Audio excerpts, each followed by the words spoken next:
What's good? What's good? What's up, y'all? This is Krill, out the box. Excited to be here for another episode, a special edition, right, of Out the Box Talks. We got a lot to talk about tonight, but I just want to give folks a moment to come into the platform. We're actually streaming on two of our YouTube channels today. So we're streaming on Out the Box TV, and we're also streaming on Out the Box Media. So if you are a subscriber of Out the Box TV, I want to encourage you, or even if you're not a subscriber of Out the Box TV yet, I do want to encourage you to come over to the other channel, Out the Box Media on YouTube, because new episodes, new video content will be streaming over there. I'm making the switch because it's time. And in short, what I would say is that I need to make that switch because I'm not able to monetize this channel the way I would like to. So if you are a subscriber of Out the Box TV, I appreciate you. Thank you for rocking with that channel for the 13 plus years, all the years that it's been in existence.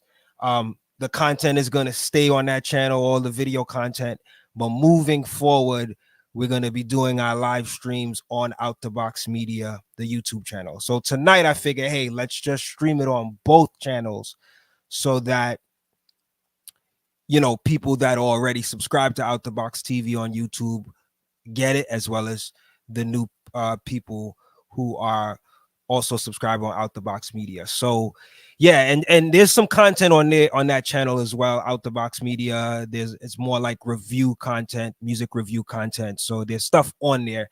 It's not anywhere near as much subscribers on Out the Box TV, but there is content, and there's a small amount of subscribers up there. So we're trying to build up that channel as well, you know. So yeah, thank you for tuning in. I know more people are going to be tuning in. We have a really good topic to be discussing tonight. I'm going to have my brothers A-Level and my brother Mark should also be joining the show today. And we're also going to have a special guest on the show that I'm going to bring in, you know, a few minutes into the show.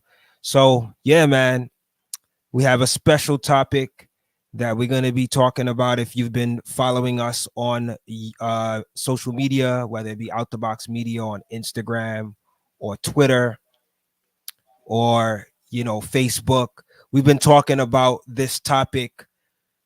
Should hip hop create a new subgenre? And that is the topic we're going to delve into today. This topic started out, it came to my recognition from a tweet that Ninth Wonder posted in regards to wanting hip hop to have a new category known as the adult contemporary hip hop category. And it was inspired by him resonating and responding to the new Common and Pete Rock album, which we did a show on not too long ago. And I just felt like, wow, it actually makes sense, you know, that hip hop should go ahead and create a new category.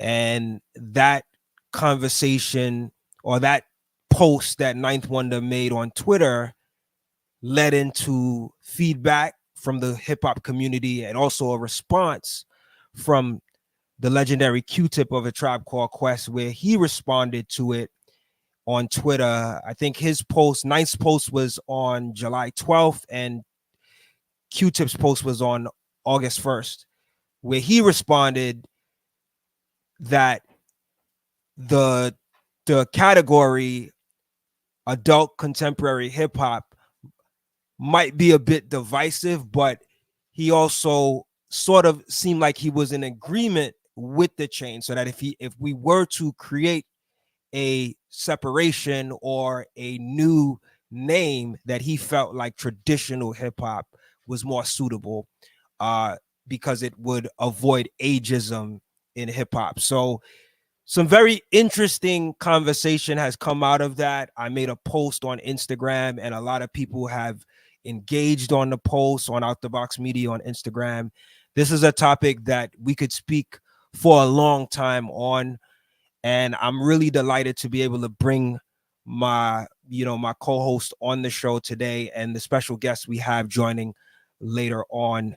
So let me do this in the meantime, because I got my brother in the back, in the back of the studio, waiting to get on. So without further ado, I want to bring on my homie, my brother that I've been doing this Out the Box thing with for a long time. Very fitting individual to speak on this topic, my homie A-Level. I'm gonna bring him on so we could build on this topic tonight. All right. What's good, A-Level? What's good? How you doing, brother? I'm here. Thank God. Yes, I'm excited. Indeed. I'm excited to really get into this. I mean, when you first served it up in the chat group, I was like, oh, wow. Yeah, we got to do a show about this, because this is so relevant to where the genre and our culture is. This is the crossroads that we're actually in right now. Should hip hop create a new subgenre? And that's where we're at. This is a decision that we should make. Really getting to a point and really everyone really discuss about it. Let's talk about it. Yeah, and I felt like it was so cool that this was inspired. And I mean, we'll talk about, this is not the idea of hip hop creating a subgenre is not a new thing, but I thought it was so cool that it inspired Ninth Wonder to bring this topic back up again as a result of him listening to the new Common and Pete Rock album, Auditorium Volume 1. So this album, it's doing some amazing things, right? I was telling you about it from the last time. I said, I don't know, Corey. This album is a little different from all these other Common albums. You know what I'm saying? This one is a little special. It's a little different. It's that special and that extraordinary for people like Ninth Wonder, to stimulate conversations about a subgenre, because the album is just that great, and it's that great because it's being done by people who are somewhat elder statesmen,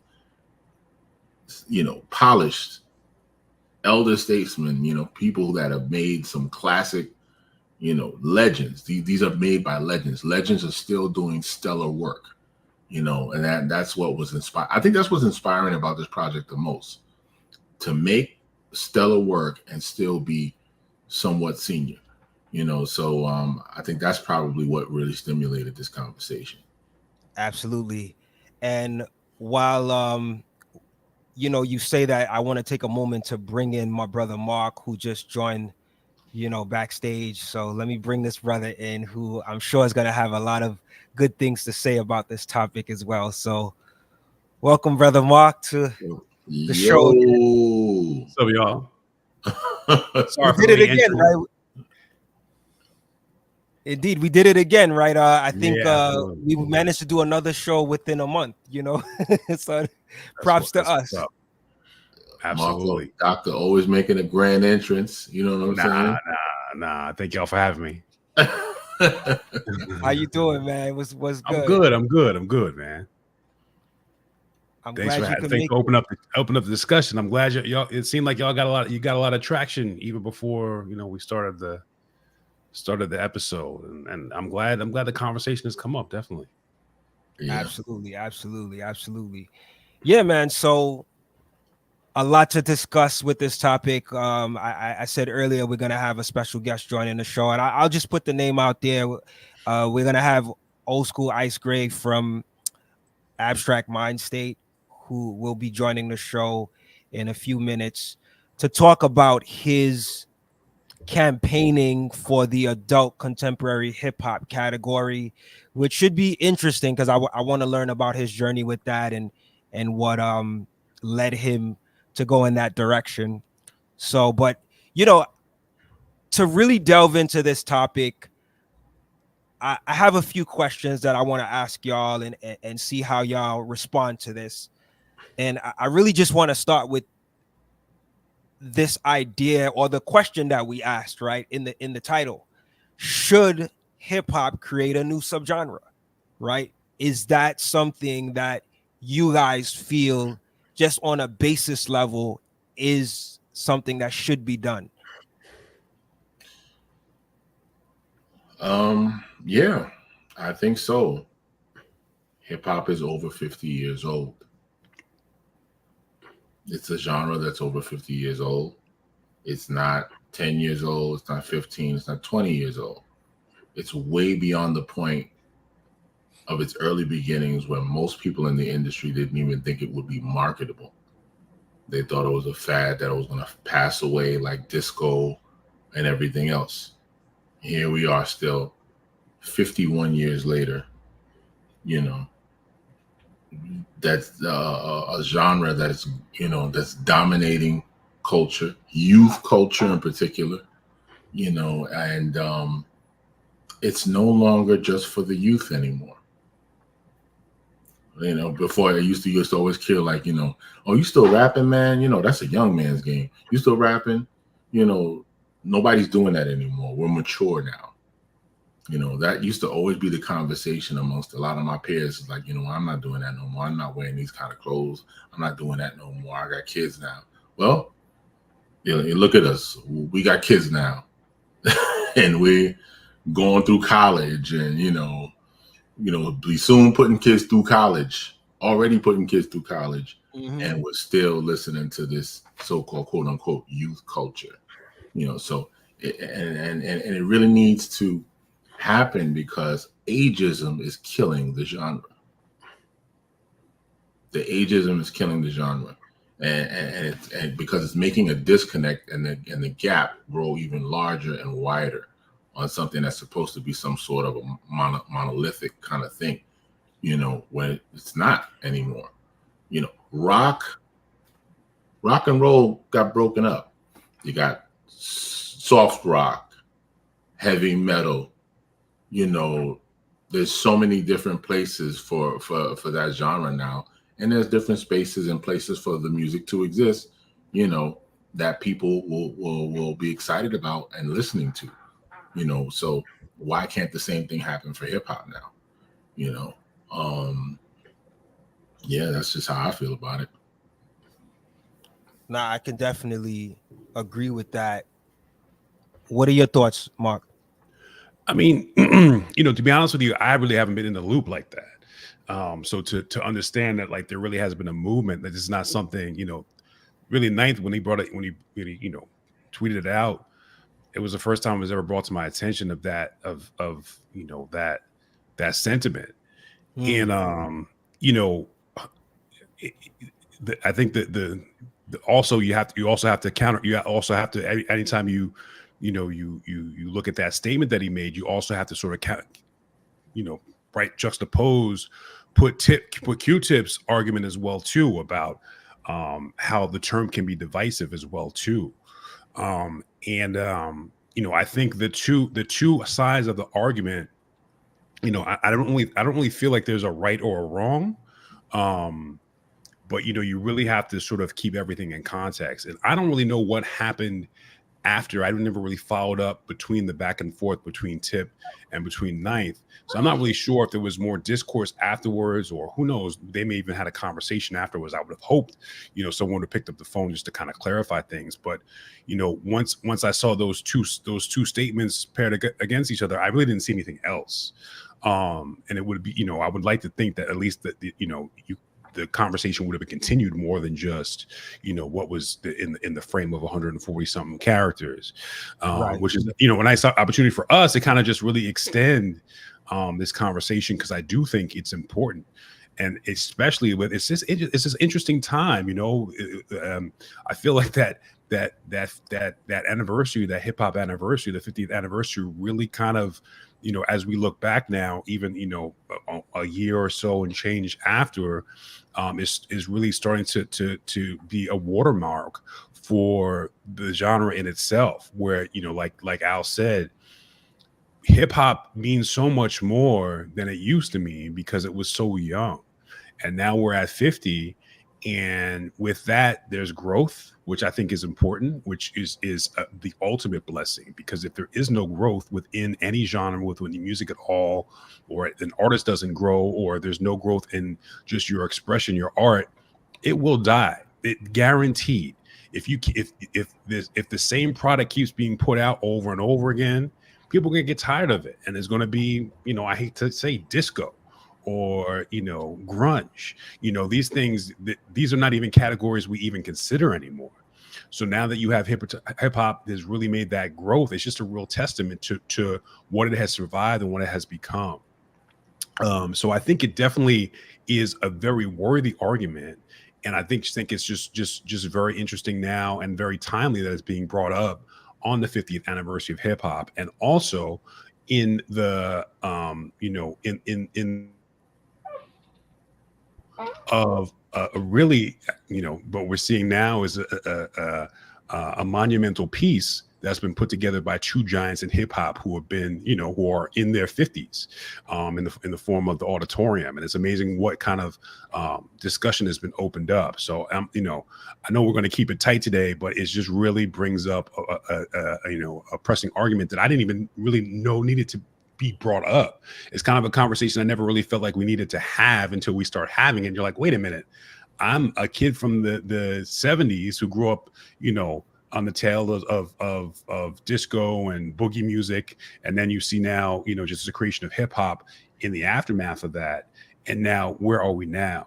So I think it's just a great, you know, talking piece to talk about where we've come from and where we are now, within which is the art form and the culture. Yeah, I like that. And just to go back to the actual post, I want to reference the post again from Ninth Wonder.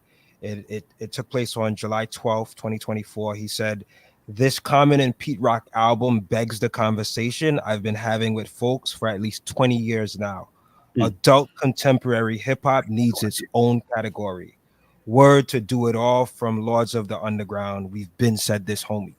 So it appears that this has been something that has been talked about for a long time, and we'll get to delve into that too when we bring on Olskool Ice-Grē of Abstract Mindstate, you know, on the show in a little bit.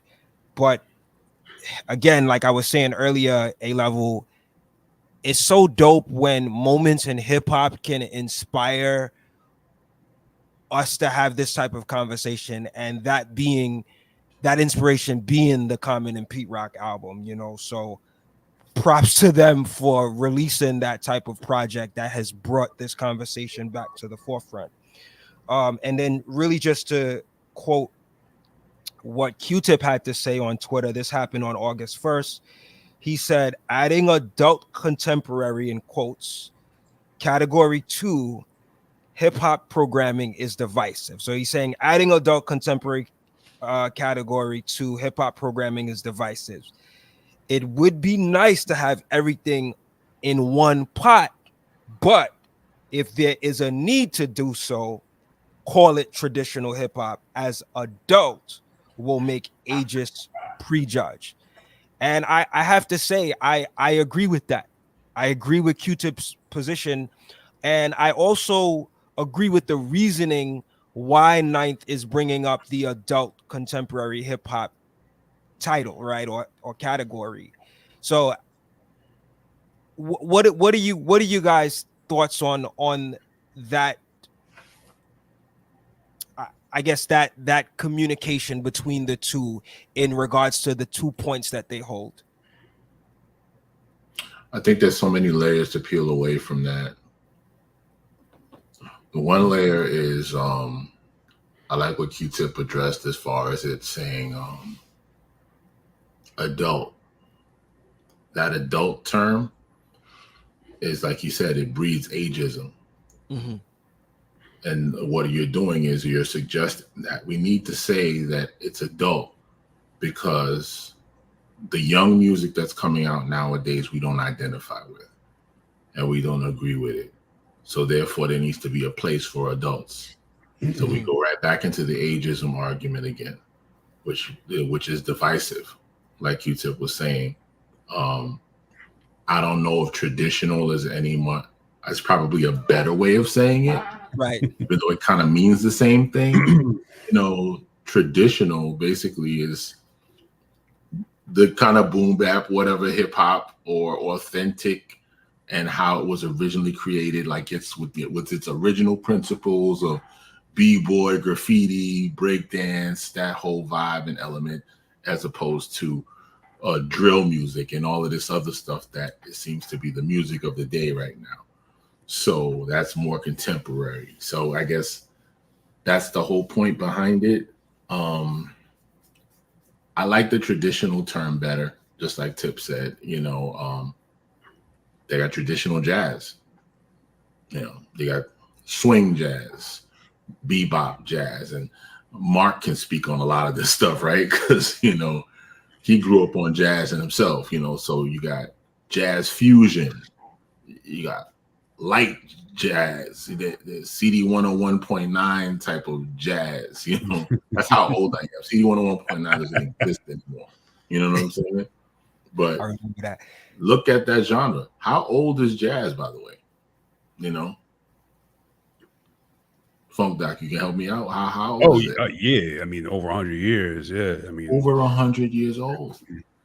And it's gone through so many periods and so many phases. And some of those phases are actually still living. They're still alive right now. And very impactful. You got the 70s fusion with your Herbie Hancocks and your Bob Powers of the world that were doing all of that stuff, and that turned into its own thing. So it's the same thing for hip hop. There's the traditional hip hop, and then there's the drill now. The only problem that I have with that now is that are we starting to kind of create terms to kind of get away from the argument of what is mediocre and what is dope? Are we trying to get away from that now and try to say, okay, well, let's not call it whack, let's not call it dope, let's just call it traditional, and let's just call this urban contemporary? And it started to get it's a slippery slope now, and now it takes away the ability to really criticize the art. That's the whole point of being able to critique art, because when you can critique art, you get albums like Takes a Nation of Millions to Hold Us Back, because Public Enemy was not received well at Latin Quarters. They got booed at Latin Quarters. Melly Mel was booing them. As a guy who was actually the guy of the day, booing them. And that, it can make you either do one or two things. It can either inspire you to go back into the studio and do better, or say, hey, miss, listen, man, maybe I need to go do another job. Maybe I need to try something else. And I think that's needed. Essentially, that's needed in the genre. People need to be in a situation where they need to feel as though they need to be challenged, because that whole concept of being challenged, I think we've really gotten away from that. I'm not saying that some people aren't really making their best material, but right now it just seems to me like it's just too easy to make music right now. It's so accessible, It's so easy. Technology is just so abundant right now that people are just kind of making it on a whim, and they're just not really taking it seriously. Yeah, I can definitely hear that. So in regards to, and I think when you look at the two perspectives, right, whether it's Ninth and you look at Q-Tip's perspective, I think they both hold valid points, and I kind of agree with you, A-Level. I'm not so much sold on the adult contemporary hip hop category, but I like if it's a starting point, I think it's a good starting point, and then we add on the way that Q-Tip added on with the traditional hip hop, right? And one thing to notice about Q-Tip's post is that he actually stated that He said it would be nice to have everything in one pot. And I would love that too, but I feel like, and you guys could tell me if you agree or disagree with this, but I feel like hip hop has come so far, like we've reached the point where now I feel like it actually makes more sense to create a subgenre, you know? Like if we didn't have all of these different genres, and it's not a whole lot, but if you, like you mentioned, like drill, or there was a era where we were talking about dirty south, you Screw know, music, right? screw music. If we didn't have those things, and they didn't get projected in the mainstream in a way that separated itself from the actual core of what hip hop started to be, like the essence of it, then we could I think we could have the conversation about keeping everything under the same umbrella. But I feel like we've gotten past that, and I feel like creating some type of separation will be beneficial to the culture, but we have to be careful in how we do it so that it doesn't come across divisive, as Q-Tip was talking about, you know. So, but that's a whole other conversation that we're gonna have to delve into, and I have some thoughts on that as well. But it's a tricky thing, right? Because you don't want the younger generation to feel alienated or feel like, well, screw them, they think they're better than us, you know, and they want to separate. But as fans of this culture, and I, I would say, for lack of a better word, for those of us that's into like conscious hip hop or mature hip hop or boom bap, thought provoking hip hop, we understand the value in the separation or creating the subgenre, right? But we also got to be careful of how it translates to the younger generation, or the generation that, you know, might feel a way about that, you know. So I don't know if that makes sense to y'all, but just a point I wanted to put out there. So I mean, it definitely gives underground, independent music, innovative, whatever title you want to call it, it gives it a place for it to exist, to be honored, and to be acknowledged. Like, absolutely, when the next Grammy Awards comes, you won't necessarily have to worry about, okay, now we're coming to the hip hop category, right? Is the best drill record in hip hop right now going to be better than the Auditorium? You know, is the Auditorium going to lose a place in it? You know, so now you could say Auditorium, even if it doesn't win the best hip hop album, is the best traditional, you know what I'm saying, hip hop album, and vice versa for drill music. So whatever that is just winning across the board. You know what I mean? yeah. So now you get to win more than one trophy. You know, it's kind of like what they did in the NBA now. You know, like you got the in-season tournament, right? You get to play the in-season tournament, and then you can win that trophy, and you can win the Larry O'Brien too. You know, you might be able to win both or either or. So I think it's a win-win situation. Yeah, I think for fans like us, I think we love it, right? We embrace it because we don't have to feel, especially with like award shows, we don't have to feel like we're being left out, or we have to compete with what the mainstream is pushing in terms of music, which often, if you're looking at what the mainstream is pushing today, or the commercial outlets are pushing, they're not pushing the music that Common and Pete Rock is making, right? Or the independent artists that we resonate with, right? So it does something for us as fans, that and it says to us, well, wow, we get to be seen now, you know. And I think it also changes the perspective of what hip hop is at large. Because if you ask the average person who are not like cultured fans like us, or cultured supporters of the music like us, when you ask them what hip hop is, they're going to tell you what the mainstream projects as hip hop, right? So if this category is created, regardless of what the name is called, whatever the title is, if it's created to showcase the hip hop that is more in alignment with conscious or thought-provoking hip hop or mature hip hop, I think it pushes that to the forefront now, and more people are aware. So someone who might only have one perception of hip hop based on what the mainstream has projected, they now see it and they're like, oh wow, this is actually hip hop as well. Right. And it has a positive impact, so I think there's a lot to benefit from with the new subgenre. So I see that Olskool Ice-Grē is joining the stream. He's in the back chat right now. He's in the background, so I'm gonna bring him on. Let me know if you're ready, brother. Give me a thumbs up. We want to bring you on so we could have you talk about your journey with the adult contemporary hip hop category and your campaigning with that. Just so folks know, Olskool Ice-Grē is not a stranger to the platform. He has been on the show before with his partner in rhyme, EP the Hellcat, under the group name Abstract Mindstate. And if you don't know anything about Abstract Mindstate, they've been around for years.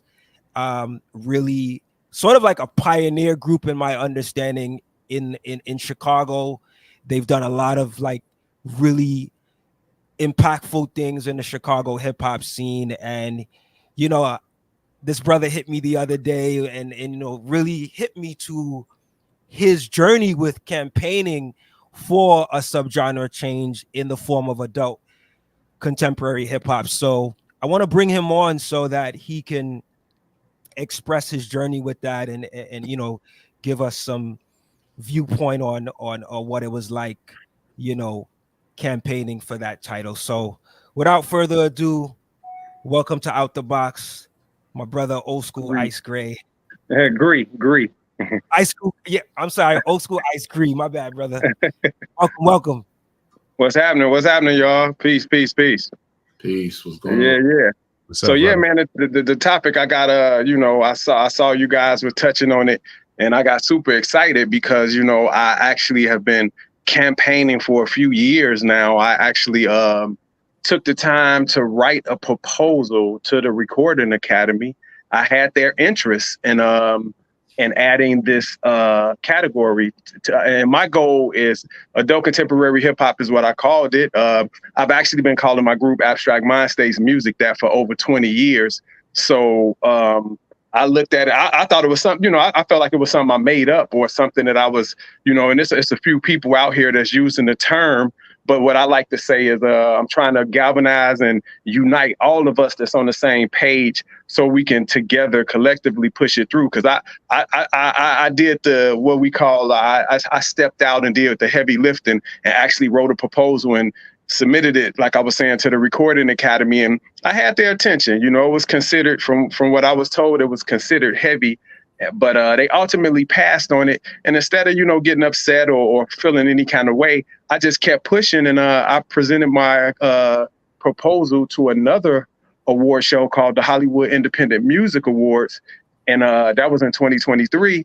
And they saw the vision and they added it. It was the 50 year of hip hop, and they wanted to celebrate and show some love and respect. And they thought what I brought to the table made a lot of sense. So they added it. So now adult contemporary hip hop is a category in the Hollywood Independent Music Awards. But the goal is to just get it as a category in all award shows, period, that actually has a rap hip hop category, as well as I want the call letters of ACH to be implemented into, I guess we could say terrestrial secular radio, as a real thing. So, and it does a few things. I heard you guys speaking about I heard y'all speaking in a real positive aspect, because the funny thing about this adult contemporary hip hop thing is, man, there's nothing negative about it. It's some of our pioneers have been, and a few of our legends have been really rallying, asking, like for MC Light, for example, she's been posting a lot saying, man, we need a name for like the new music that the legends are releasing and blah, blah, blah. And for me, adult contemporary hip hop is not only about the legends, it's about what you guys were saying. It's about music that has that traditional sound of hip hop. So ACH, to me, when I define it, it's all about the sound of the music. We have to, in my opinion, being a guy who has contributed to this culture for so much, I've been a part of so many things that I love the culture. I'm an active member and participant of the culture, and I've been since I was younger, you know. And my thing is, it's just like anything. Hip hop is finally 50 years old. It's a young man now, a young man, a young woman, however you want to look at it. But my point is, growth is necessary, evolution is necessary, expansion is necessary, and we have these new artists that's killing it right now in the rap hip hop category at these award shows. But let's just be honest, it's not really leaving room or allowing other artists, even their same age, to coexist, like a Corday or a Joey Badass or a Denzel Curry or, you know, or even J. Cole, something like that. Kendrick, all of those are considered what I would call adult contemporary hip hop, but their music is not really allowed to share the same space as a more popular artist. So instead of getting upset about that or continue to push the division that seems like it finally kind of died down when Hip Hop 50 hit, that young, what they call the OG and the young, it seemed like that fight finally kind of got dampered a little bit. It wasn't as loud as it used to be. And with that being said, I'm like, man, we can coexist in the same room. We just need to expand the category to allow that traditional sound of hip hop to have a place to live. And one of the things I stand on is not being afraid to have adult in the title of it. Adult contemporary hip hop. It's okay. Hip hop is grown. It's not saying you have to be a certain age. You can be a 16-year-old making adult contemporary hip hop. But AC is something that's been put on all of the genres just to diversify and show that this one, AC, you know, jazz, AC, R&B, all that, it's just saying it's traditional sound. So since we already have AC, I don't even want to call it traditional hip hop, because that's what it is. It's traditional without saying it. But adult contemporary sounds more like a category, and we do have to think about marketing and stuff like that. And it sounds like a category, adult contemporary hip hop, ACH. So that's where I just was excited when I saw what the conversation was going to be about, because I'm out here in the fight, so to speak, for change. And several know it. Recently, Special Ed, the legendary, shout out to my brother, Special Ed, the magnificent, I Got It, Mr. I Got It Made.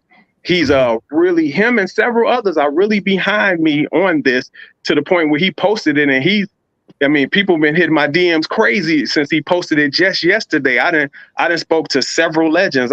I spoke with my man Cool Kim from UMCs. Like, it was just a lot is going on now, and I'm just saying that, and there's a lot more. I'm just not doing a lot. I'm not going, I'm not here to just name drop. I'm just saying, but people like Ninth Wonder, he wants this. I saw his post, and he was speaking to Do It All in his post, in his tweet, or X, or whatever it's called now. And he was saying, man, this is something we was talking about forever. You know how long I've been saying adult contemporary hip hop.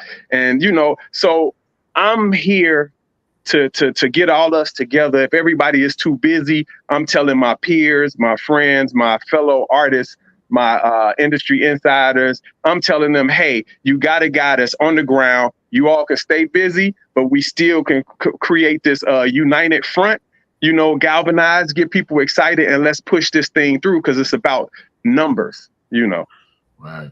Indeed. Talk to me about how you arrived at the title Adult Contemporary Hip Hop. Okay, I personally got at that title over 20 years ago, as you know, from us, Abstract Mindstate, being on Out the Box. Just in case the other guys on the call don't understand. So Abstract Mindstate, again, like he was saying when he introduced me, we're a legendary Chicago hip hop group. We looked at as veterans and legends and heralded in that respect. And we've done a lot of things, but I went on to do a whole lot individually, because, I teamed up with Kanye early in his career.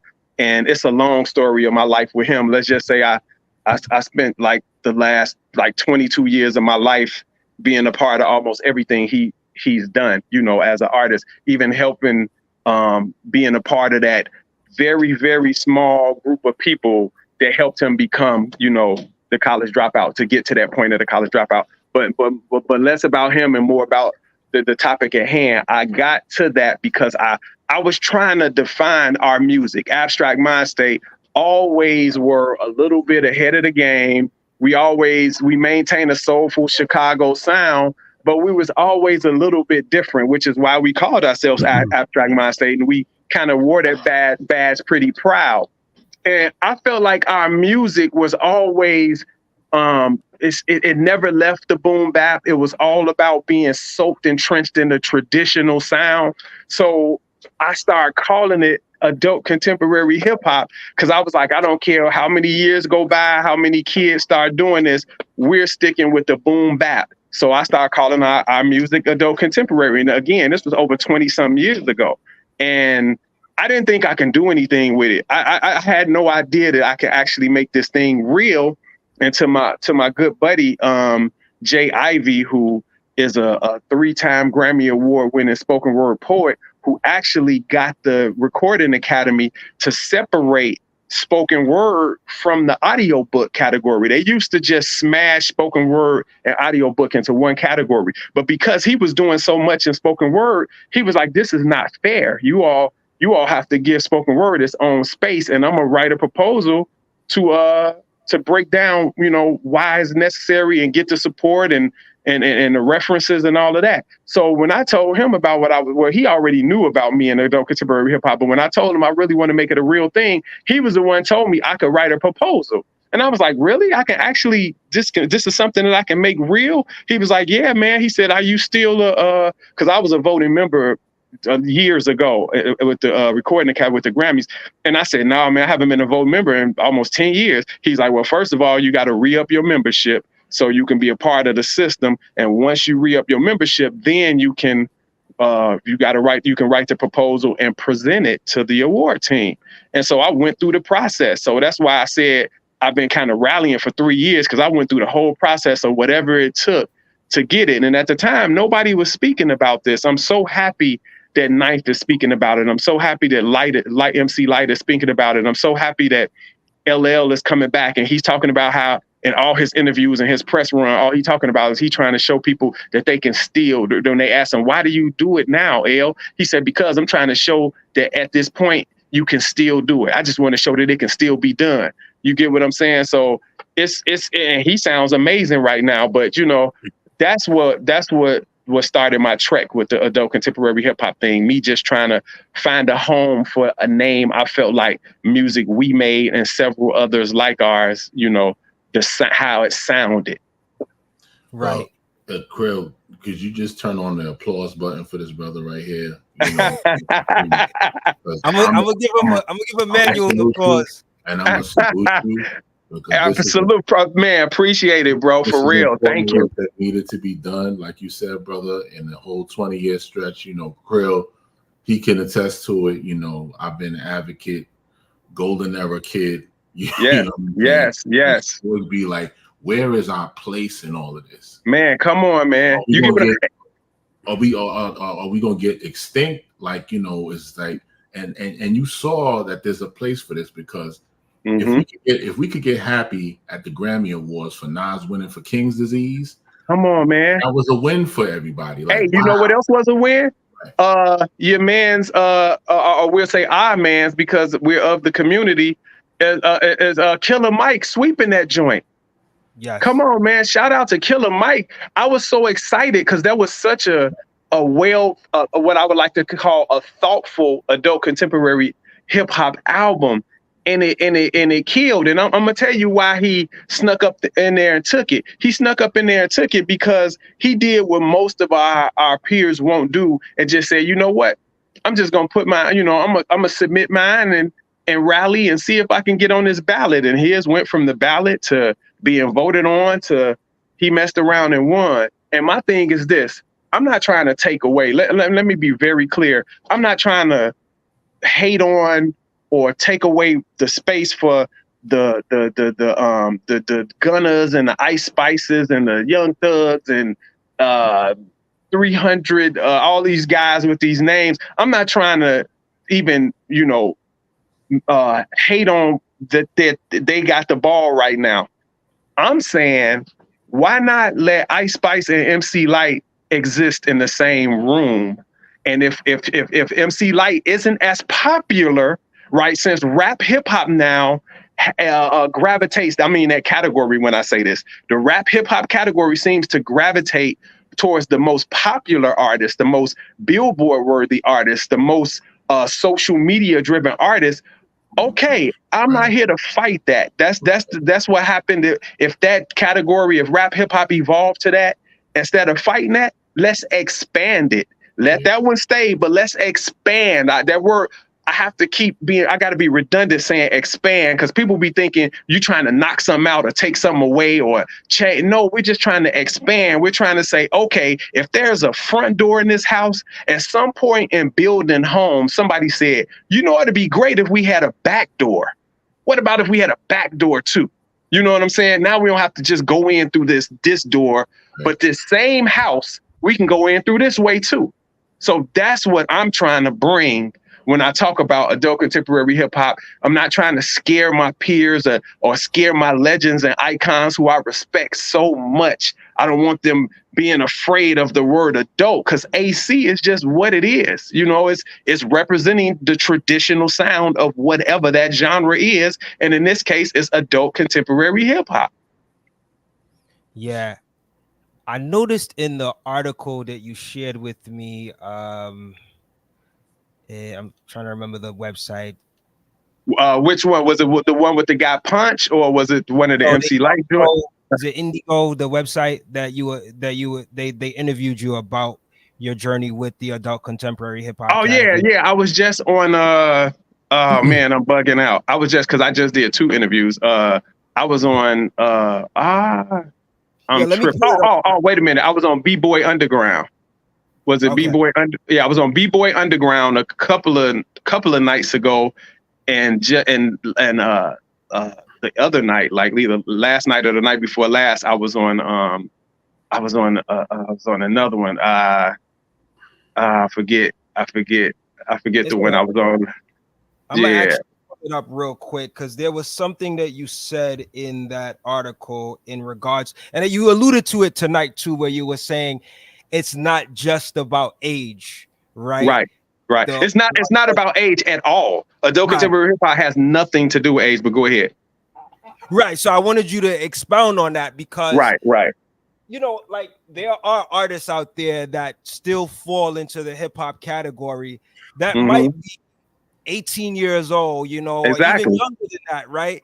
And they're making the type of music that we would consider boom bap, or more soulful, more of the content, right? So that's why I was saying, when I said I named a few. I was saying people like Corday, people like Joey Badass, people like Vic Mensa, people like Chance the Rapper, groups like Coast Contra. You get what I'm saying? It's so many more. Even a rapper like, say, Lady London or Tierra Whack, or you get what I'm saying? Those are still adult contemporary hip hop artists, although they're in their teens and early 20s. You know what I'm saying? They're still adult contemporary hip hop, because it's about the sound. It's the traditional sound. They lean more on a boom bap, a soulful, you know, that thing. Every one of the whole Griselda clique is adult contemporary hip hop. At the award show in 2023, the first award I gave away for adult contemporary hip hop, I gave away for an album. I gave it away for Rock Marciano and Alchemist, the Elephant Man Bones. Now, y'all three are some heads. Where in the hell are we gonna ever see those two get awarded and recognized on a level, if it's not a category that's gonna let something as raw and underground and traditional as the Elephant Man Bones to get into an actual award show, or at least recognized? Do you get what I'm saying? I gave them. Yeah, they got the first one, and this year in 2024, I gave away the second award to Slum Village, a group that I was blessed enough to go on tour with just a couple of months ago. Abstract Mindstate went to Europe. We did a 28-day European tour with them. We was on the road for a month. and I got to see the impact that group had. I was blown away. I couldn't believe how alive, soulful, adult contemporary, boom bap, real live, the way we like to hear it, it was the fan base that it had. I was there to see it firsthand, and they won for their single with Eric Roberson, Factor, a song called Factor. So I'm really about this thing, man. I'm not trying to, it's not a thing about trying to be popular. My background is being attached to the most popular rap artist in the game. You know what I'm saying? So it's not popularity. It's something I know what comes with that. This is not what I'm looking for. I'm trying to be a part, or I'm sorry, please excuse me for saying trying. I'm setting myself up to be a part of a culture shift. I want to contribute to a culture that's so close to my heart, that I love so much, that has hurt me and made me happy, but I still love it and can't get away from it. I want to contribute, and I know this is something worthwhile, valid, and just necessary and needed. We need an expansion. Evolution has happened already. We can't get mad at it. We just got to add on. You know what I'm saying? It's mathematics. We got to add on. I certainly respect it, and I can clearly see your passion in it. Like the way you're talking, I can clearly see it.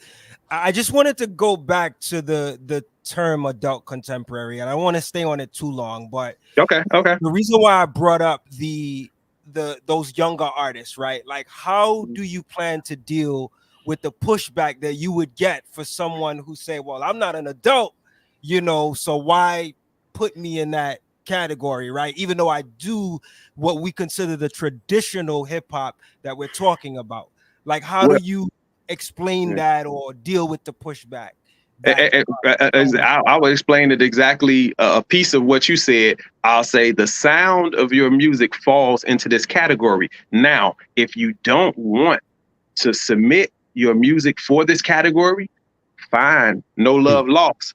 But just in case you feel like you can't really compete with this super duper popular, the only two labels in the game is putting hundreds and thousands of dollars behind it, and you just can't seem to compete, then you can come on over here to ACH and you gotta, you know what I'm saying? I'm just trying to create an alternative. Again, that's why I gave the front door, back door analogy. I'm trying to create an alternative. So it's not one way into this house.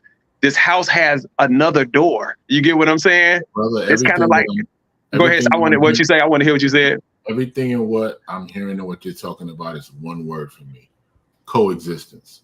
Coexistence. Thank you. Yes. We finally have coexistence in hip hop that connects us instead of separating us. So check it out. My example that I got lost because I get to like bro said, I get passionate about it and get to talking right.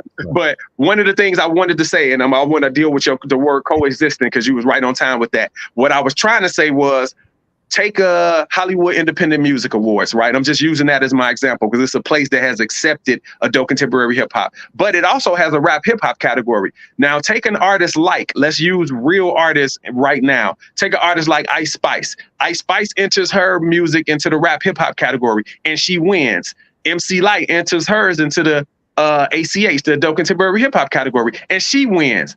Now we got two different generations in the room coexisting together. Guess what we gonna find out, brothers? We gonna find out that there may be a little more in common than not. Right. It may be some understanding. Ice Spice might find out MC Lyte likes one of her songs. She doesn't hate you.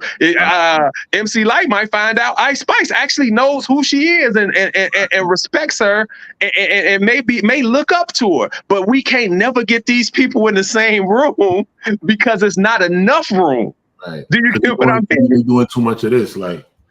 Yeah, it's too much of that. It's a lot of looking down and like, oh man, in fact, I don't want to fight with these young, because guess what? At one point in time, I know the founders was fighting with us. You got to think about it when Melly Mel and Grandmaster Caz and all of the Curtis Blow and all of them. But then guess what happened? So many eyes later, oh, here come LL, De La Soul, and Tribe Called Quest, and just dominated. They like, hold on, you get what I'm saying? And I'm not saying they said that. I'm saying they had to feel, as if being a real man, they had to feel the kind of way, like, man, well, what is this they doing and how they?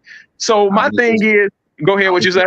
I was just talking about it with Krill before you came on. That Melly Mel was booing Public Enemy at the last. You see, okay, well, man, perfect. So you see what I'm saying? Case in point. Melly Mel booing Public Enemy, as you were saying, and I'm saying let's not set up the boo. And then I don't know, y'all. You all tell me if I'm wrong when I'm about to make this statement. It feels like the young, old, or seasoned and new, or iconic veteran and just entering artists. It seemed like that fight has calmed down. Do you all remember over the last maybe 5-7 years? It was just like this hate between, like they can't stand us, we can't stand them. But somewhere around when Hip Hop 50 hit, it seemed like all of that. I mean, this is just my opinion, and tell me how y'all feel about it. It seemed like that noise kind of got a little more quiet. So that's why I felt like, oh, this is a great time, to come with this. So we can bridge that gap, even with a category that allow these two things to exist in the room together. But go ahead.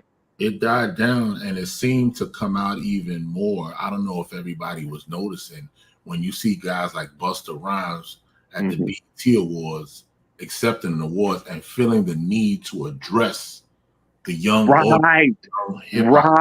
He did do that. You're right. This is how we feel about it, y'all. Right. There's a need for those two generations to communicate. Yes. And this work that you're doing right now, brother, that's the adhesive glue. You're gluing it. Man, thank you. Thank you. Thank you, man. And I want to shout out, it's a few people, man. I shout out, it's a brother by the name of Twan Mack. He's a artist that's to Arrested Development the same way we are to Slum Village. We're part of the Slum Village family. So we're like, when they go out on tour, we're like their official opening act.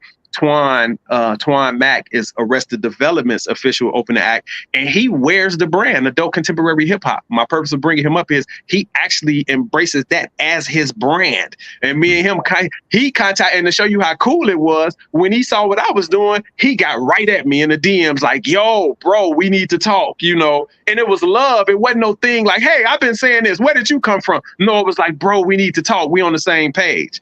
You know what I'm saying? I'm glad you brought him up because he definitely hit me up as well too, man. So shout out to Twan Mack. Yeah, shout out Twan Mack, man. Like, he's in the, I don't want to call it a fight. I'll just say he's in the love. He's in the love with me on this. He's in the love because we not gonna fight this through. We gonna love this thing through. And like I was saying on one of the other interviews, Krill, it's all about understanding. Like, understanding is everything. Information is understanding. If you don't have the information, it's easy to hate or get mad because you just don't have enough information. So I say my place in this, I went far with this, and my place in this is just to share the information. And that's why I wanted to get on as many platforms and be as redundant as I can be by repeating this stuff over and over and over until we get some understanding, and along the way, I may have started off with 1, but now it's 21, and then it's 221. And before you know it, it's thousands of us, and we breaking that door down, and we getting exactly what we want. The radio stations are putting up call letters of ACH. And think about it like this. It's going to create, it's money left on the table, guys. There's a lot of money left on the table. It's a whole genre that's going to create, because I like to laugh about it, because even the fans of adult contemporary hip hop, because we like traditional, maybe most of it may be mature, but guess what? We the ones with the money. We the ones that's giving the kids allowances. We the ones that's able to pay for these shows. That's why at one time, you saw last year and the year before last, a lot of the newer acts had to cancel their tours because they wasn't filling up these arenas. But guess who was? All of the legends, all of the tours that was by the legends was selling out. You know what I'm talking about, Krill? I see you shaking your head. You know what I'm talking about. And that's real. And I'm saying, instead of fighting and getting mad and creating that division that we've been fighting for the last 5 or 7 years, and it seems like it died down on the 50th year hip hop. I don't like that division. MC Lyte and Ice Spice should be in the same room. As a matter of fact, I was at at a panel that MC Lyte was on, and her and the girl Saweetie. Like LL Cool J got Saweetie on his album. Busta Rhymes did a song with Coi Leray. You know, people can talk about whatever the thing is, maybe it looked like this or like that, but I'm not tripping on that. I'm saying Busta Rhymes acknowledged Coi Leray enough to do a song with her. That's the very new generation and a seasoned veteran who's still spitting fire. You know what I'm saying? Nas still spitting fire. LL still spitting fire. MC Lyte has a great album. I went to her listening party about a month or so ago. You know what I'm saying? It's coming. The album as well. I mean, we've been seeing a lot of our legends putting out new music and still staying, you know, at the forefront of modern hip hop today, you know. So I want to take a moment to give my brother Mark a chance to ask a question. If you have a question, or if you have any things you share. You know, I know you guys have limited time tonight, because I know they told me they wouldn't be able to stay too long. So, you know, whenever you guys have to leave, brothers, you can leave, you know. But I wanted to give you that opportunity, Mark, to speak with Olskool, Ice-Grē. Yeah, Ice-Grē, peace. Thanks for coming on. Peace, brother, peace. You know, I'm sitting here quiet mostly because my head is just spinning right now. Because I just from reading about you and understanding that you really been on this journey with the subgenre. Yes, I really, to be honest with you, I really didn't even know that there was a movement in place. So over the past couple of days, I've really just been sort of like trying to put it all together in my head, and it's been great to talk to you. You know, I'm like, I'm a traditionalist, you know what I'm saying, when it comes to music. Salute. I mean, like raised by my father, you know, Miles Davis, Herbie Hancock, yes, Charles Mingus. And it's funny now, I've been starting to like really uncover some footage and some quotes for them, just kind of almost denouncing just what I call the gentrification of music in general. To the point where Miles has been you know, he has been, you know, documented in interviews as saying, look, it's either good music, bad music. You can call black music if you want to, but once you start dicing up in terms of, you know, jazz music, classical music, it diminishes the music. And to be honest with you, I really have taken that approach in how I listen to music, how I appreciate music. And I think it has benefited me for the most part. But you know, when I first heard the quotes coming out about the subgenre, I had some reservations, just because I felt like, you know, why are we going to even sort of box things in a little more with more subgenres? But you know, as I took time even before the interview to kind of like realize, like, you know, this is just what you're talking about in terms of the beauty of just being able to add more recognition, whether it be culturally, financially, and just giving these artists appreciation for the work that, you know, may not have had that voice. You know, that's why I really feel like that. I mean, this is going to be a positive thing. You know, I mean, the other thing that you and Al had kind of talked to us about this theory of coexistence, and I think that principle is a beautiful thing in hip hop. Because it's, you know, that is a founding principle of hip hop, at least coming up as a 90s baby. If you think about 1993, where you had a Wu-Tang Clan, a Tribe Called Quest, a Snoop Dogg, Souls of Mischief, all existing in one space. That was just the beauty of it. I think I feel like that has been missing when you talk about what you hear on the radio. Exactly. What the most popular music is, because it seems like rather than be the individuality and the coexistence of different styles, different formats, different flavors, you got the same thing over and over and over again. Exactly. So I think that's the other positive thing about the concept is put in terms of pushing the culture, is allowing all the aspects to exist at one time. I mean, my biggest question to you is, in terms of your fight, what has been the biggest resistance or the most sort of valid sort of anti-argument against, you know, establishing ACH as a subgenre in general? Is it? The ageism, the division, Right. I would say so far. Well, I say so far. The biggest thing is like I just shared, lack of information, and that's why I felt like I have to be a front runner and talk about this thing more. Because as we know, man, you don't start, like you just said, you start understanding or having a different thought about it once you took a deep dive and learned a little more. So I have to stay right there and say the biggest challenge has been the lack of information. So because of that lack, I'm stepping up and turning the volume up a bit, so we can start hearing and having these intelligent conversations like we having now, that'll make a person that like yourself. Well, I'm a traditionalist too, but like yourself, that'll say, you know what? Okay, I actually see old school. I see this. It's not as boxed in as I thought. Actually, it's just the opposite. I'm getting us out the box more than putting us in the box, because the reality of it is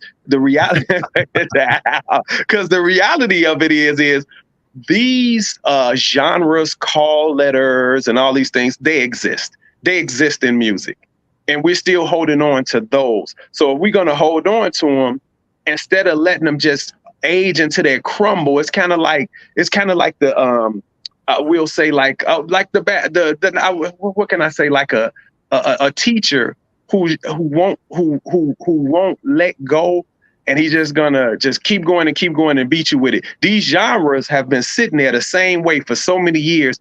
It's time for some, I'm gonna use this word again, expansion. It's time to expand and grow, and that way I'm not tampering with your comfort or your way of seeing and being.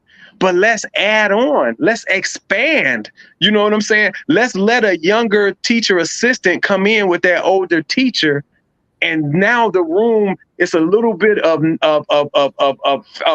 I want to say of veteran knowledge with a new way of thinking, and they can bounce off each other and teach that class a lot better than that one teacher that got this old way they've been teaching since the 70s that just won't change their way. Bring that teacher assistant in that actually can teach them English through rap music, like, something that they're listening to every day. This is something that teacher that's been teaching since the 70s, just not about their life. So I'm saying, don't fire that teacher. Don't take that teacher's survival, that check away from them. They got to live. Just bring in that student aide that's doing things a little bit more modern. You know what I'm saying? But holding on to the traditional sensibilities. You know what I'm saying? Because just presenting this thing is actually modern. It's actually new to present this thing, but it's holding on to the sensibilities, Mark, that you love. It's holding on to tradition. So that's, so teaching is so in my analogy, teaching is always going to be teaching, but let's teach a different way. You know what I'm saying? Let's allow this student aid to do it a new way. So let's let this genre live. Let something new come in that's holding on to tradition, but allows a little more space and a little more room for us to stretch our legs out a little bit more, man. So some of these great projects and albums that we keep saying, man, how could Common and Pete Rock put out an album like this and they go under the radar? That's not the case with them. I just use that as an example because that album there is definitely under the radar because Common has been doing a hell of a press run on that record. But I'm just saying a record like that should not go under the radar. You get what I'm saying? Yeah. And it speaks to your point about expansion again, the point that you just made, like I wanted to take a moment to ask you about the idea, the fact that the adult contemporary hip hop category got accepted at the Hollywood Independent Awards. Like, right. Aside from the 50 years of hip hop anniversary, what do you think enabled this category to get accepted by Hollywood Independent Awards? Like what was the thing? The same thing. It's kind of funny in all truthfulness. When you would say, man, when you laugh, Crew, you was like, I see your passion. Man, the owner of that award show, who's not a black man. Let's be straightforward. He's not a black man. man, when I presented myself to him, I think half of it was like, damn, like, you know what I'm saying? When I presented this to him, it made so much sense, man. He saw the vision. But you know what? I'll say what helped me, what I think I have to admit that helped me break through. The guy was the dude who started the Hollywood Independent Music Awards started off as a touring independent musician himself. So half of him felt me anyway, because he was once that person that probably wished they could have got their stuff heard on a platform like he's offering now. He did the same thing I'm doing. And here's another thing. As you making me answer this question, I'm hearing the more answers myself. I think when he created that award show, because the Hollywood Independent Music Awards is an offspring of another show that he's had for 10 years called the Hollywood Music and Media Awards. They call it the HMMAs. This thing is amazing. The production value of it, the production value of the Hollywood Independent Music Awards is amazing. I've gone to again, I come from some heavy stock, so I done been to every award show, all of them. This looks exactly like all of them. And I mean, the quality of it, the clarity, the production value, everything. So anyway, what I was trying to say was, I think that he saw what I was presenting as something similar to what he presented when he created these two award shows. Like, I need to make room for the independent artists. And then I think he looked at what I presented was, wow, you just made room for to expand the hip hop category. You know what I mean? So I'm gonna welcome you in. And a year after that, they invited me to be a board member. So now I'm on the board. So now I'm sharing ideas. I'm trying to be a part of the mechanism behind what makes that show move, which isn't going to do anything but make more artists like Rock Marciano and Common and Pete Rock get a chance over there with me. You get what I'm saying? Mm-hmm, mm-hmm. Yeah. What is you got? Go ahead, A-Level. And it's gonna stimulate people making more dope music. Man, come on. Say that again. Please repeat that again. Stimulate people making more dope, innovative music, because I'm like, yes. I don't have to be stuck to do what they're doing in the mainstream. Man, now, come on. On a record, you don't have to get stuck in that box anymore. You know what man. I mean? You know what? Don't get mad at me, because I'm sure running with that on my next interview. I'm using that. I'm saying it right now. I'm using that because that's true, because you just put something on me. That's true, because a lot of our favorites they think about it. Let's be honest, guys. Over the years, they was conforming and doing stuff that's not the norm for their sound. I get mad personally. Again, Mark, I'm a traditionalist too now. I get mad and be like, man, I'm gonna use this example. He didn't do this, but man, Nas, you don't have to make a record that sound like 21 Savage. That's 21 Savage, bro. Like, make that sound. Make good records, good Nas records. We like Nas, but make a good record, Nas. And I feel like when he was doing those records with Hit Boy, they found their space, man. They found, you know what I mean? They found their chi or whatever. And they start killing those records. So that's all. So yeah, it'll make that in the spirit of what you're saying, A-Level. It'll just make people be unafraid to stay themselves and stick to what they do, but just be good at it. Like LL been saying into all his interviews, he was like, my thing ain't pumping up you being an older rapper or an experienced artist, or be dope. If you still dope, he said, I think you should still do it. I don't care how old you are. If you dope, if you still smashing it, you get what I'm saying? And Pharoah Monch still got lyrics, man. Keep making songs if you want to. Bro, you know what I'm saying? You got the whole jazz at the Lincoln Center situations going on. You got Wynton Marsalis and all of these kids that's in their 20s playing music that's existed almost 100 years before they were born.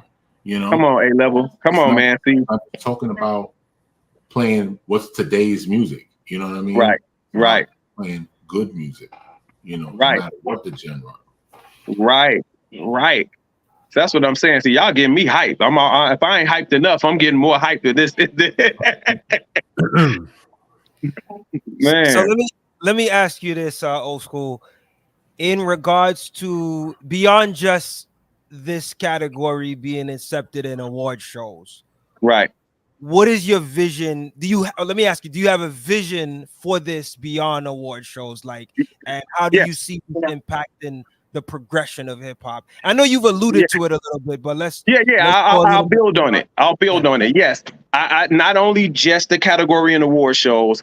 I would like to see it become the call letters ACH, which is adult contemporary hip hop, become call letters at radio stations as well, which creates another format, which creates another job, which creates room again in a place that kind of probably treated something like it's played out, then gave room. Now we're starting to hear Vic Mensa records and Chance the Rapper records, and more J. Cole records and more Kendrick on and I know we got XM Radio, and I think XM Radio should play with it as well, because XM has every genre possible on XM. So my thing is, you notice I'm talking about radio, so I want to move it from just an award show category and get it into, infiltrate the radio, so to speak, and get them to accept those call letters, because now we're playing the game that kind of works for each other. Because if adult contemporary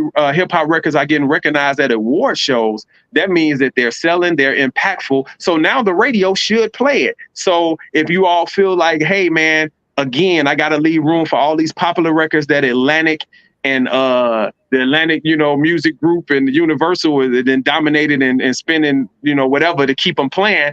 Well, we got a DJ that he has his hours or whatever to play adult contemporary. Now we get to hear these other records that actually have been nominated and being recognized and is in the mix too, and tours are being made with these artists who make this music at that level. So it creates a lot of money that's being left on the table from like just getting comfortable with what's popular and forgetting about like it's quality traditional sounding records in hip hop that's being put out now. Case in point, like we said, is the Common and Pete Rock album, the new Lupe album. You know what I'm saying? Yeah.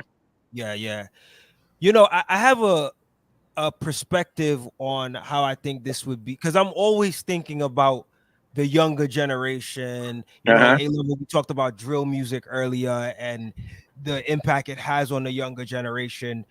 And I'm always thinking, okay, how do we bridge the gap, right? And I feel like with a new category, in this case, we'll call it adult contemporary hip hop. Please do. Let's do that. Please do that. Being that that's what you've been campaigning for. Right. I think it has the power. If for some way it can have the type of impact on the younger generation that encourages them to go back. Yes. The saying, we don't know where we're going until where we know where we come from. Right. If it encourages them to go back to learn, like, and it can't just be a thing where they feel like they're being forced, but it exactly a genuine interest to say, hey, I want to go back and learn about this traditional hip hop, so that it can inspire me to be a better artist or a more well-rounded fan of the music. If we're looking at it from a fan's perspective, I think there's an opportunity for that impact to happen if it's done right. Yes, it is. I 100% agree, and that was an amazing point. And here's the thing, and the reason. And they'll get variety because of that category is so wide open and there's so many records. We won't pound them in the face with one or two artists. Like, unfortunately, I no disrespect intended, but they pound us in the face with one or two of these new artists. And I know it's more, but they just pound us with one or two. Adult contemporary hip hop. Now you got these younger artists. They're hearing so many and so much that it's going to be something they like or gravitate towards. And in the spirit of what you just said, it's going to make them want to start doing a little more research and get, if just for being a fan, you know what I'm saying? Which is a positive, progressive thing. You know what I mean? Yeah. And when we think about like A-Level, you brought it up, as you as well, Mark, like a lot of the artists that we're fans of, like if you talk about like the Tribe Called Quest and De La Soul, these are artists that were influenced by jazz music, right? And in a way, even though it's a separate genre, in Mhm. many ways, you could say that hip hop is like a family member of jazz, right? So Oh, it's a without a doubt. separate genre, but we, the artists of traditional hip hop have had a great respect for jazz, and I would Right. love to see that happen within the umbrella of hip hop as Right. what it is now. So if drill rappers, and I'm just dreaming out loud, right? I'm like, it may sound like a fantasy or a dream, but I think it can become a reality if it's done right. If the drill rappers are looking to traditional hip hop as sort of like forefathers, right, that they are now genuinely interested in learning about this music so that they can progress, or they Right. can become better artists, or become, like I said, more well-rounded fans, I Yeah. think it benefits. So if we can have that same impact that jazz had on the Tribe Called Questers of the world Right. in this era, I Yeah. think it's a win. One of the artists that I feel like that happened to, who were one of the biggest in that drill genre, was Lil Durk.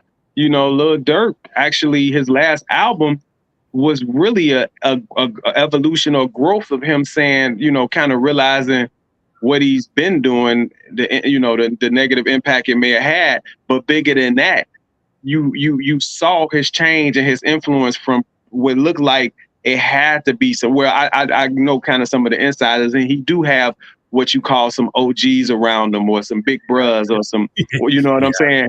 He has them. He actually has them around. And that has affected how he makes his music, or caring about the music he's putting out. He started caring about it a whole lot more.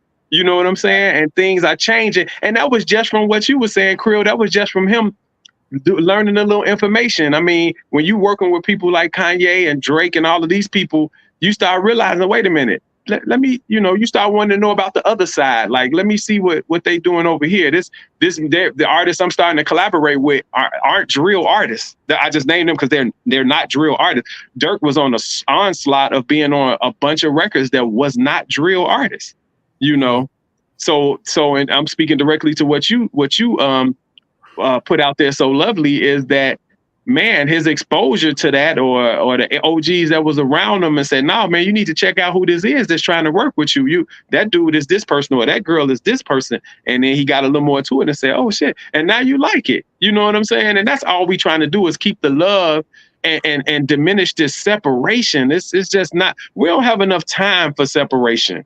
You know what I'm saying? Hip hop needs to, you get, at one point in time, we did, like you all just named earlier, we had Tone Loc, leaders of the new school, Young MC, Vanilla, all them at one time.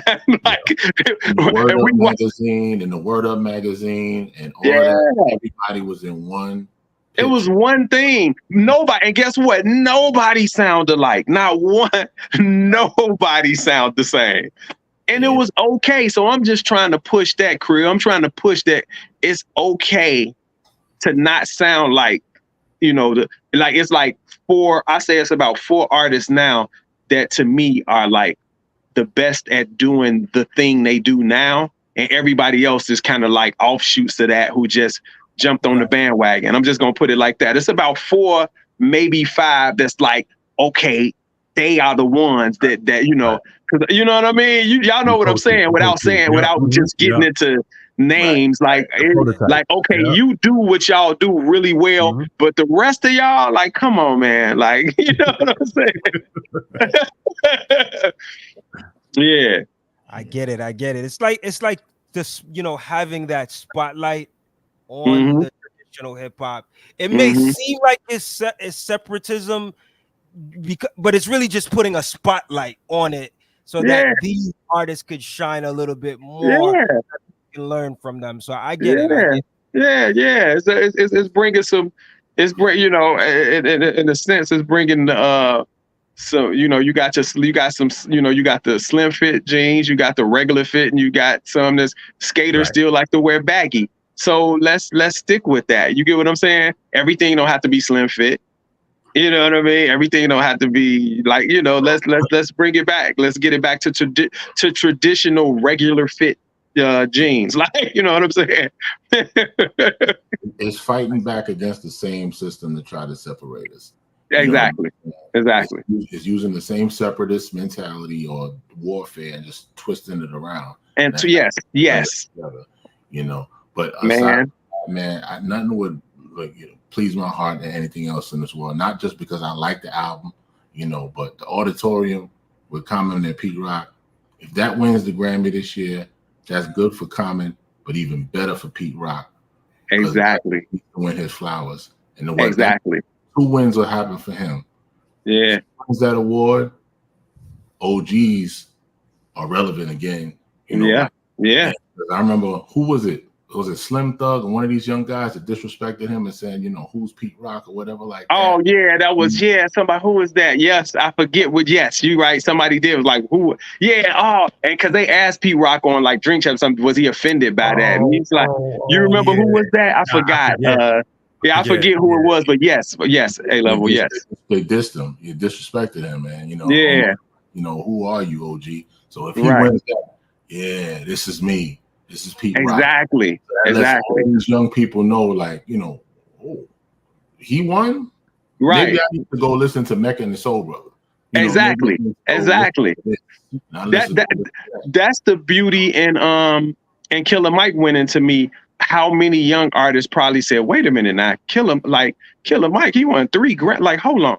And they went and listened and was like, oh man, this boy is the truth. And now we just created some camaraderie. You know what I'm saying? Like, because again, man, this division and like mugs thinking because you turned 30 years old, you an OG. It's like, come on, man, we got to tone that down. Like, you know what I'm saying? It's like, if you, like LL say, if you still dope, it don't really matter what age you are. Because I've never heard of a jazz, R&B, or gospel or rock artist get a tag put on them to say they got to stop performing and doing what they do because they 40 or 50 years old. Because we already, man, I went past last year. Not this summer, but earlier this year, it may have been earlier this year or maybe the end of last year, I was riding past the Forum. I live out in LA, you know, now, you know, I've been living out here for some years. I'm from Chicago, but I ride past the Forum and I look up at the sign because the Forum is a concert venue. And it says ZZ Top was, I almost crashed my Jeep. I was like, ZZ Top. I was like, I said, I haven't heard of ZZ Top since the 80s, right? Because, you know, like you know, I'm an 80s baby. Guitars. Yeah. And I'm like, to spin it when they spin the guitar with the long beards, right? I'm like, ZZ Top. But guess what I said? As soon as I looked at it and said ZZ Top, I made a face. As soon as I made that face, I said, okay. I said, okay, CZ Top, get your money. Because why should they stop? And if they don't have to stop, and that's every other genre, if they don't have to stop, because obviously their audience grew with them, right? Your audience, and that's the funny thing about audiences, man. Your audience grow with you. So just because you 40, hello, your audience that was 19 with you, they now 40. They still want to come see you. You get what I'm saying? So let's not end them we can't let hip hop fall a victim to ageism when no other genre in this music market cares about that. We're not telling Patti LaBelle she can't come out and sing. You know, we're not telling Gladys Knight she don't deserve. We're not telling Shaka Khan she don't deserve to be on verses when that you know what I'm saying? Like, nah, we just leave it alone. So we got to stop doing that to hip hop. Indeed, man. This has been a pretty interesting conversation. I want to big you up, Olskool, for your commitment, your passion. I mean, it's taken some years to get to this place, you know, and for sure. I'm excited to see what's next, you know, and me and my brothers here, man, they know how involved and how passionate I am in terms of pushing the culture forward. So when I see someone like you that's been in the fight for so long, I mean, you have a specific fight, but it's all relevant to you know, pushing the culture forward. So I want to definitely respect for that. We have limited time. We said we weren't going to be on too long tonight, but it's cool. I'm you know, we good. Yeah. But A-level Mark, is there anything else you want to share? I know you guys' time a bit limited as well. Anything else you want to share, or any other questions you got for Olskool? All right. It's not really a question, but all right. So if you think about, for instance, just an award show, the Grammys, the last 5 years, the winners, I forget the order, but of course, Killer Mike last year. Yeah. Kendrick the year before. Yeah. Maybe Tyler's in there. Yeah, Tyler. Yeah, Tyler was in there somewhere. Yeah. Again. So if you look at the landscape of hip hop being a young man's game, all those artists have been in the game for 10 plus years, right? Yeah. Yeah.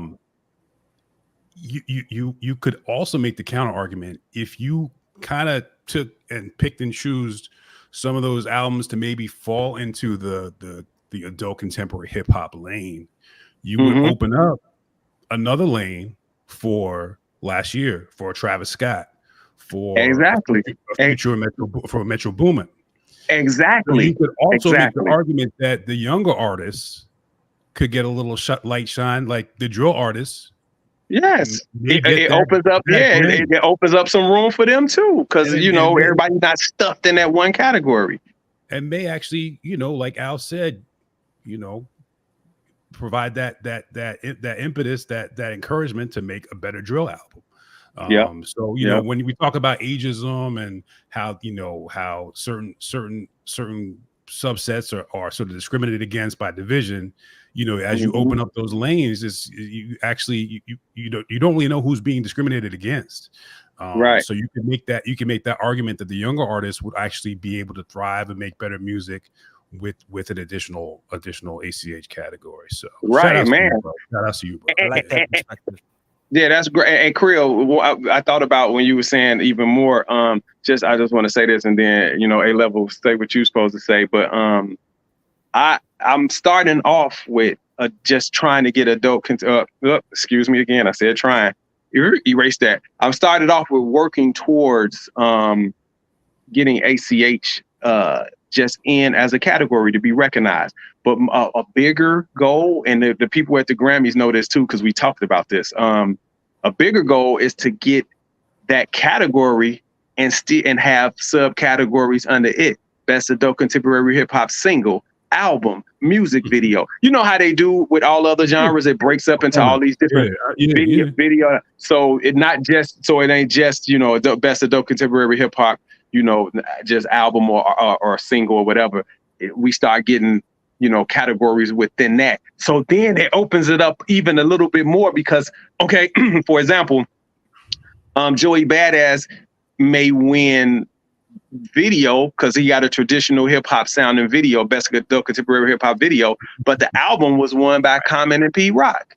And then the single was won by Lupe Fiasco. And then you get what I'm saying? So I'm just showing you where my mind was when I wrote and presented that proposal. I was already prepared for it to even expand as sub categories under the main one as well. That I just wanted to get that out.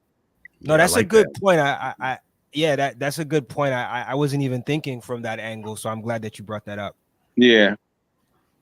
You could have a traditional artist have a mainstream single, or a mainstream artist come up with a and vice versa. Exactly. Exactly. Dipping back and forth between each subgenre. It's right.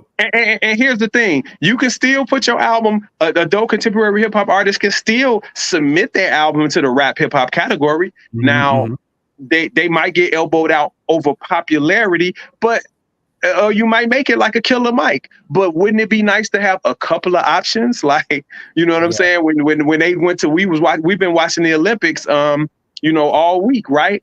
And the cool part is, okay, you may have lost in the men's relay, but then in the 400s or whatever, you get what I'm saying? You got another race. You got another shot at winning. Like, you know what I'm saying? So that's where I am with it. You open the door for nominations too, where it's like you like with as it is right now, right? Like, so with the Grammys rap album category, you got to pick from all these different rap artists. Make different styles of rap, and they all got to Yeah. cram into this category. And it's one category. It's one category. Rap hip hop. That's rap hip hop. That's it. Right. And hip hop is so diverse right now. In terms of, come on, man. The only problem is that what is being promoted and projected in the mainstream or the commercial platforms is that one, you know, is that one thing. Yeah. It's like that younger generation hip hop or the hypersexual rap and stuff like that. And it's so much more than that. And that type of music to me is far more removed from what we consider the traditional hip hop, what this culture has been built on. Exactly. And then again, looking at it as a business, I think A-Level was about to say something, but looking at it as a business, all these award shows survive off of sponsorship, right? Let's just be honest. Mark, you, A-Level, Creel, you got I'm just gonna set y'all up. Y'all millionaires at this point. This award show is looking for sponsorship. Man, something with adult contemporary hip hop, you more willing to, to get that little space for your logo, for your podcast or whatever you got. You'll go ahead and do that little $5,000, $10,000 ad with them, which is helping the award show overall. But I'm just saying, you get what I'm saying? It's like it opens up business. It opens up so much. That's why I say it's a lot of money being left on the table, because you're trying to jam everything that you think is rap hip hop into this one itty bitty category. And it's busting at the seams at this point. Absolutely. Go ahead, A-Level. Man, agree. This is a blessing to be on this show tonight, man. I got more than thank you, Krill, for putting this together. I got more than what I could expect or imagine tonight. For you to be doing this kind of work, man. This is the kind of stuff that we've been talking about and I've been writing about for years, and you're doing this vital work. This kind of work that you're doing, man, is almost Peace Prize worthy. You know what I'm saying? Man, wow. Thank you. I appreciate that. I don't think you really understand like how much hope you're giving to the older generation, to the younger generation, to the generation or to the group of people that don't even get recognized or don't even get seen. There's hope for them now because they know that there's a space and there's a place for them to actually be free in doing what they want. So I just want to salute you. It's been a pleasure talking to you tonight, and this ain't gonna be the last time. Definitely not, man. Thank you. Salute, man. Wow. Wow. I received that for real. Yeah. Indeed. And as we close out, because we're all gonna get ready to close out the show. I want to give you some time to talk about your individual career, right? I know we've been talking about adult contemporary hip hop in the category. Yes. We respect, your commitment to that, but just give you an opportunity to talk about, what's next. Are we gonna get another Abstract Mindstate album? Yeah, man. Let's talk about it. So the last album, I don't know if you all familiar with Dream Still Inspired. That was our last album. That was fully produced by Ye, right? Fully produced. Yeah, right.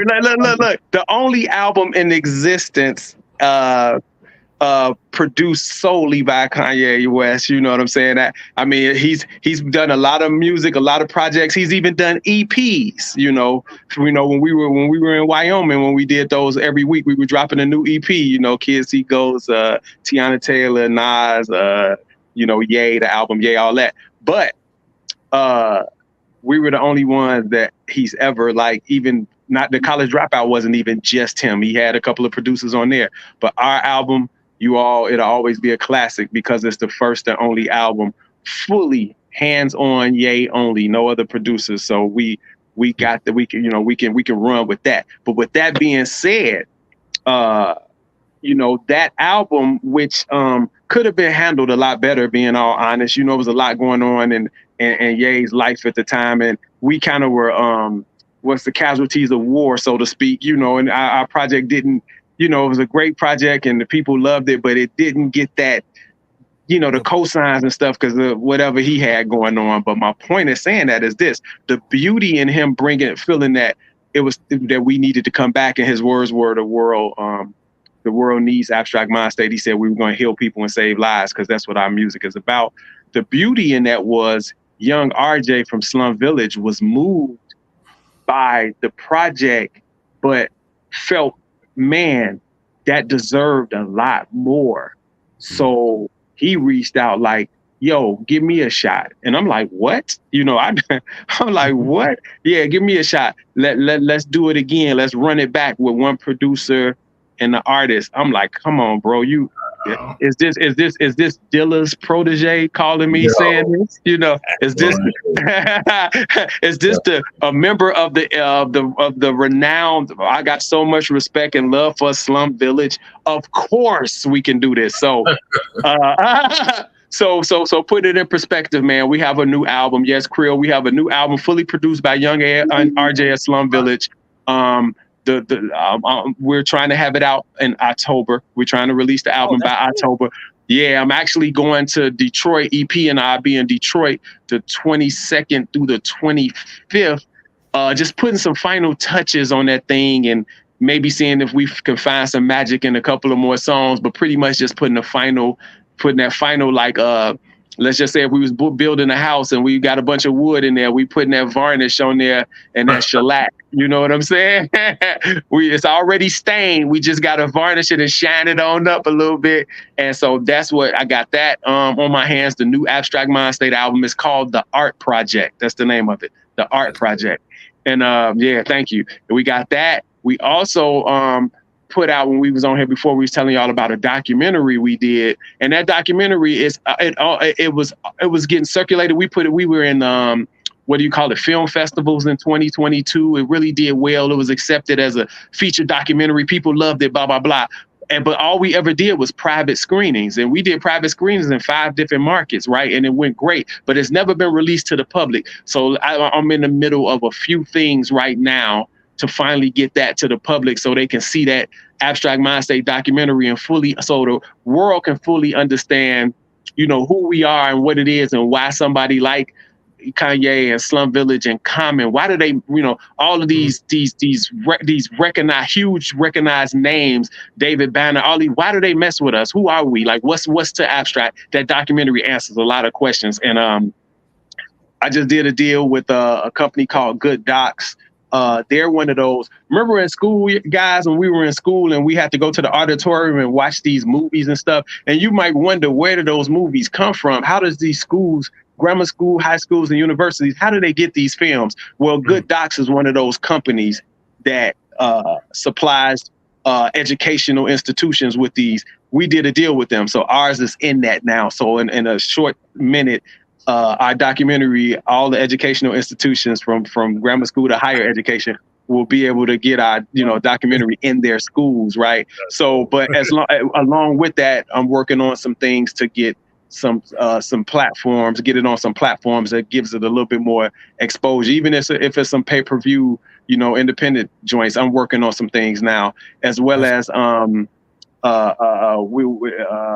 we should be going on tour again sometime, you know, in next year, as well as what else is it? I'm working on a couple of projects, some stuff on my label is Honest Music. I got a few releases that's about to come out on that. So I'm doing a few things. So you'll see some releases from Honest Music with me, you know, from the executive side as well as from the artist side, the documentary, and we're also trying to finalize our tour documentary. And our tour documentary is going to be a short film. It's not going to be a full feature length like our last documentary, but it's just to show, again, just to motivate, inspire, and encourage those who think that, you know, a dream of being an artist at a certain age and going on tour this late in your life when you thought you should have been doing it at something teen years old, it's still possible, and it was even more fun, man. When we went on that tour with Slum Village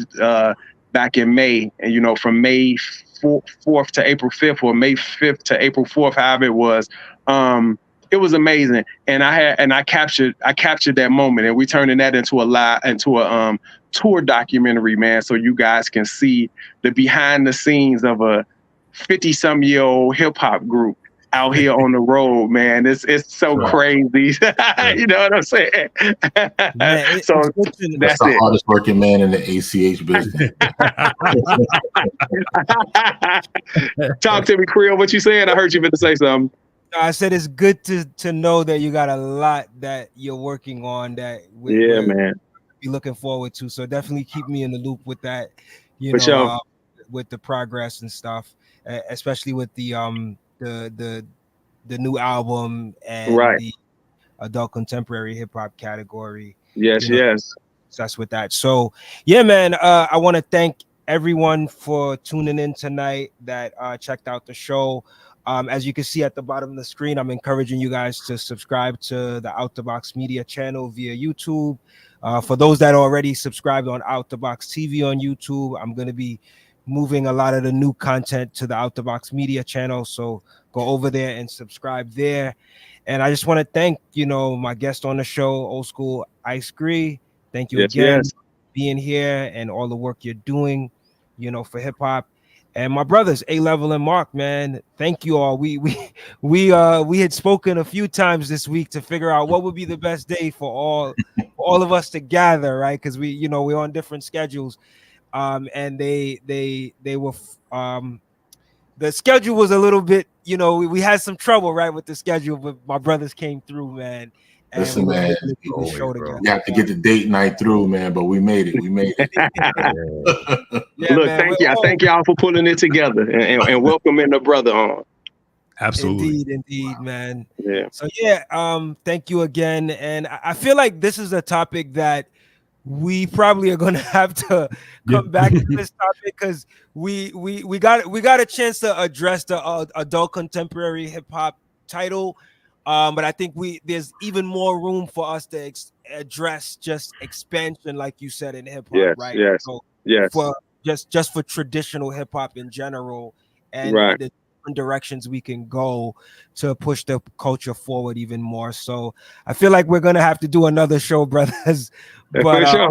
this was a good start of the conversation, and for people that may not be aware of your work that you've done already, I think it gives them a good idea of what's been done so far, man. And yeah, man, it's really dope to hear that, MC Light and Special Yeah. Ed, all Man, Raheem, Devon, Ninth Wonder, like, who knows? The next time we get on here, maybe I have a few of those guys with me. You know what I'm saying? Indeed. But yeah, man, I'm about to get up out of here. Any last words you want to say, A-Level and Mark? Yeah, what happened to peace? I was gonna say that.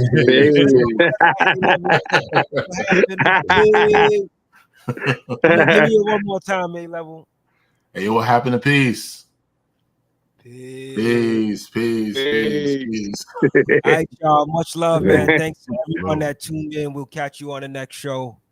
Peace.